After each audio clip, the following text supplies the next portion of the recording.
Good morning. I'm Peter Milios from the Finance News Network.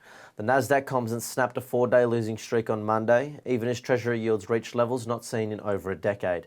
The tech-heavy index gained 1.6%, its biggest one-day advance since July 28, when it rallied 1.9%. The S&P 500 gained 0.69%, and the Dow Jones Industrial Average fell 0.11%.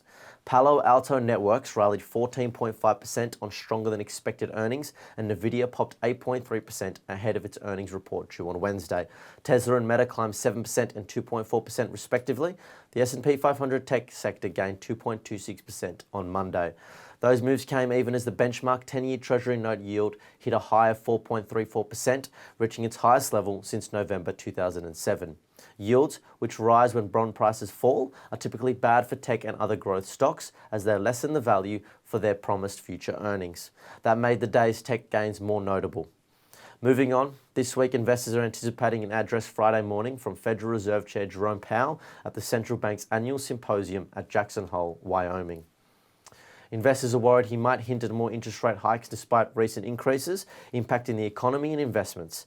The anticipation is high, but Goldman Sachs suggests Powell might not be able to provide a clear signal. Overall, US sectors were mixed overnight. Technology was the best performer as Nvidia saw gains ahead of its earnings results. Real estate was the worst.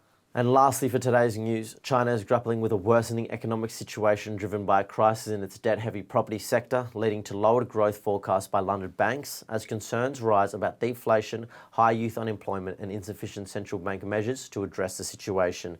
The SPY futures are pointing to a 0.2% gain. Thank you for listening.